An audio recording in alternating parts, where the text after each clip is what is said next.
మూడేళ్లకొకసారి జరిగే ద్రౌపదీదేవి సమేత శ్రీకృష్ణ ధర్మరాజు స్వామి బ్రహ్మోత్సవాలకి భక్తులకు ఎలాంటి ఇబ్బందులు లేకుండా జాగ్రత్తలు తీసుకోవాలని మంత్రి పొంగూరు నారాయణ సూచించారు. నెల్లూరు మూలాపేటలోని ద్రౌపదీదేవి సమేత శ్రీకృష్ణ ధర్మరాజు స్వామి వారి దేవస్థానం ఫెస్టివల్ కమిటీ ప్రమాణ స్వీకారంలో ఆయన పాల్గొన్నారు. ఈ సందర్భంగా ఆలయ మర్యాదలతో మంత్రికి నూతన కమిటీ, ఆలయ అర్చకులు స్వాగతం పలికారు. ఆలయంలో ఆయన ప్రత్యేక పూజలు నిర్వహించారు. అనంతరం మంత్రి నారాయణ మాట్లాడుతూ బ్రహ్మోత్సవాలు జరగనుండటంతో 18 మంది సభ్యులతో ఫెస్టివల్ కమిటీని ఏర్పాటు చేశామని తెలిపారు.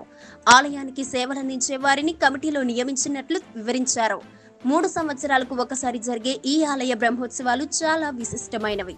భక్తులు భారీగా వచ్చే అవకాశం ఉందన్నారు. ఈ నెల 25 నుంచి ప్రారంభం కానున్న బ్రహ్మోత్సవాలకి అన్ని ఏర్పాట్లు చేయాలని ఆదేశించారు. ఈ కార్యక్రమంలో డిప్యూటీ మేయర్ రూప్ కుమార్ యాదవ్, టీడీపీ సీనియర్ నేత వేమిరెడ్డి విజయభాస్కర్ రెడ్డి, మాజీ మున్సిపల్ చైర్పర్సన్ తాళ్లపాక అనురాధ, మాజీ జెడ్పీటీసీ విజేతారెడ్డి, నగరాధ్యక్షుడు మామిడాల మధు, కార్పొరేటర్లు, డివిజన్ ఇన్ఛార్జీలు, ప్రెసిడెంట్లు, టీడీపీ ముఖ్య నేతలు పాల్గొన్నారు.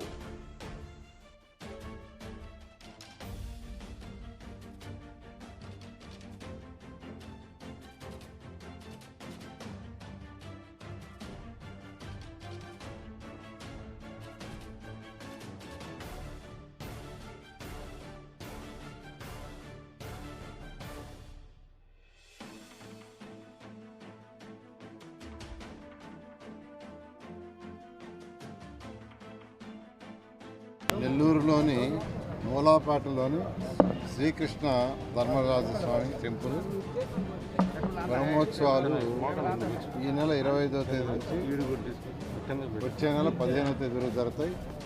ఈ బ్రహ్మోత్సవాలు 3 సంవత్సరాలకు ఒకసారి నిర్వహించబడతాయి. దీనికి ఈ యొక్క టెంపుల్కి ఒక కమిటీ ప్రస్తుతం లేనందువలన ఈ బ్రహ్మోత్సవాలు సక్రమంగా జరిపేందుకు ప్రజలకు ఎటువంటి ఇబ్బంది లేకుండా అన్ని సౌకర్యాలు ఉండేది చేయడానికి 18 మందితో ఈ బ్రహ్మోత్సవాల కమిటీని ఏర్పాటు చేశాం.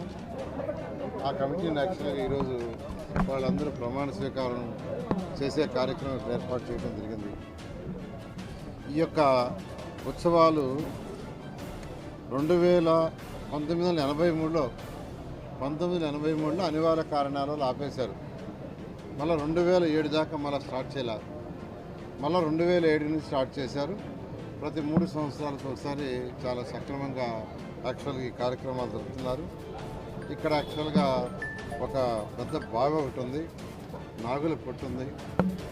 ఈ నాగుల చవితి రోజు ఈ పుట్టకైతే వేలాది మంది యాక్చువల్గా మహిళలు రావటం జరుగుతుంది. అదేవిధంగా ఈ యొక్క ఉత్సవాల్లో ఈ నెల 25వ తేదీ నుంచి వచ్చే నెల 15వ తేదీ వరకు జరిగే ఈ ఉత్సవాల్లో యాక్చువల్గా 1వ తేదీ, 5వ తేదీ, 13వ తేదీ చాలా ముఖ్యమైన దినాలుగా యాక్చువల్గా ప్రజలు భావిస్తారు. నేను అందరికీ ఒకటే చెప్పేది, ఏ కమిటీ అయితే ఇప్పుడు వేసామో ఆ 18 మంది ఈ నెల 25 నుంచి వచ్చే నెల 15వ తేదీన జరిగే ఈ ఉత్సవాల్లో ప్రజలకు ఎటువంటి ఇబ్బంది లేకుండా అన్ని సౌకర్యాలు ఉండేటట్టుగా చేయాల్సింది కోరుకుంటున్నాను. అదేవిధంగా ఎలక్షన్ డిపార్ట్మెంట్ కావచ్చు, అదేవిధంగా మున్సిపల్ శాఖ కావచ్చు, వాళ్ళందరూ కూడా వాళ్ళ బాధ్యతలు నిర్వహించాలని, అదేవిధంగా ఇతర అధికారులు కూడా యాక్చువల్గా వాళ్ళ బాధ్యతలు నిర్వహించి ప్రజలకి భక్తులు ఎవరైతే ఉన్నారో భక్తులందరికీ ఎటువంటి ఇబ్బంది లేకుండా చేయాలని కోరుకుంటున్నాను.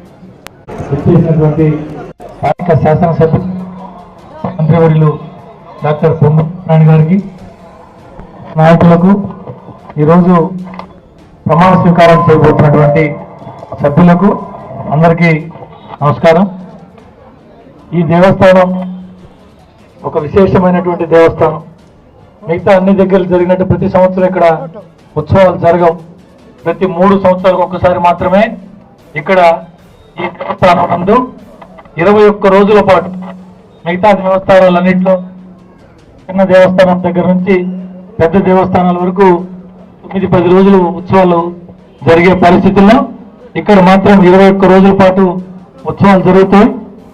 1983లో ఆగిపోయినటువంటి ఈ ఉత్సవాలు 2007లో పునఃప్రారంభం అవడం జరిగింది. అప్పటి నుంచి ప్రతి 3 సంవత్సరాలకు ఒకసారి ఎంతో అంగరంగ ఈ ఉత్సవాలు జరుగుతాయి. ఈసారి గౌరవ మంత్రివర్యులు నారాయణ సార్ గారి ఆదేశాల మేరకు మరింతగా భక్తులకి ఏ రకమైనటువంటి ఇబ్బంది లేకుండా ముఖ్యమైనటువంటి రోజులైనటువంటి 1వ తారీఖున జరిగే ద్రౌపది కళ్యాణం కావచ్చు, 5వ తారీఖున జరిగే తపస్మాన ఉత్సవం ఎంతో విశేషమైనది. పిల్లలు లేని వారు ఆ రోజున ఆ అర్జునుడి వేషధారి ఆ తపస్సుకి విశ్లేషణ పళ్ళు తింటే పిల్లలు పుడతారని ఏదైతే నానుడితో మీకు అనుగుణంగా వేలాది మంది భక్తులు వచ్చే తపస్మాన ఉత్సవం కావచ్చు, 13వ తారీఖు అగ్నిగుండం కావచ్చు, అన్ని కార్యక్రమాలకి గౌరవ మంత్రివర్యులు నారాయణ సార్ గారి సూచనల మేరకు అందరి అధికారులు అన్ని సమన్వయంతో ఈ కార్యక్రమం మరింత బ్రహ్మాండంగా జరుగుతుందని ఆశిస్తూ ఇప్పుడు నారాయణ సార్ గారు కోరుతున్నాను.